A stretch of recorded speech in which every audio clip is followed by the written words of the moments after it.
Subscribe کیجئے محاسن اسلام YouTube channel کو اور بیل آئیکن پر ضرور کلک کیجئے تاکہ ہر طرح کی اسلامک نئی ویڈیو فوراً آپ تک پہنچے۔ شکریہ، جزاک اللہ۔ السلام علیکم ورحمۃ اللہ وبرکاتہ۔ ناظرین و سامعین، استقبال ہے آپ کا یوٹیوب چینل محاسن اسلام پر۔ دوستو، اگر ابھی تک آپ نے یوٹیوب چینل محاسن اسلام کو سبسکرائب نہیں کیا ہے تو تازہ ترین اپڈیٹس حاصل کرنے کے لیے ابھی سبسکرائب ضرور فرما لیجئے۔ تو چلیے ویڈیو شروع کرتے ہیں۔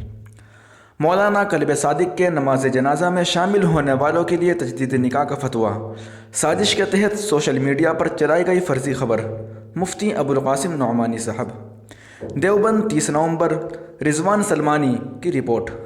معروف شیعہ عالم دین مولانا کلب صادق کی نماز جنازہ میں شامل ہونے والوں کے لیے تجدید نکاح کا فتویٰ سوشل میڈیا پر وائرل ہونے پر دارالعلوم دیوبند نے سخت اعتراض ظاہر کرتے ہوئے اس قسم کی فرضی خبریں چلانے والے لوگوں کے خلاف سخت قانونی کارروائی کی مانگ کی ہے۔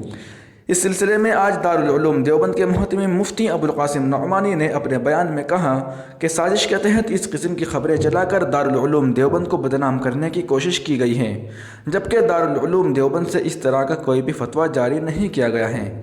سوشل میڈیا پر دارالعلوم دیوبند کے فتوے سے منسوب کر کے ایک خبر چلائی گئی جس میں کہا گیا ہے کہ مولانا کلب صادق کی نماز جنازہ میں شامل ہونے والے افراد کو تجدید نکاح کرانا ہوگا۔ محتمم دارالعلوم دیوبند مفتی ابوالقاسم نعمانی صاحب نے اس خبر پر اپنے شدید رد عمل کا اظہار کرتے ہوئے کہا کہ دارالعلوم دیوبند کے دارالافتاء سے اس قسم کا کوئی بھی فتویٰ جاری نہیں کیا گیا ہے۔ سوشل میڈیا پر سازش کے تحت من گھڑت طریقے سے جھوٹی خبریں چلائی گئی ہے جس کا دارالعلوم دیوبند سے کوئی تعلق نہیں ہے۔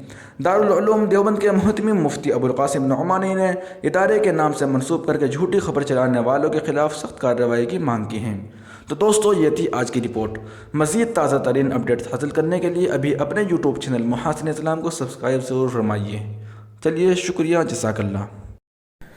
سبسکرائب کیجئے محاسن اسلام یوٹیوب چینل کو اور بیل آئیکن پر ضرور کلک کیجئے تاکہ ہر طرح کی اسلامک نئی ویڈیو فوراً آپ تک پہنچے۔ شکریہ، جزاک اللہ۔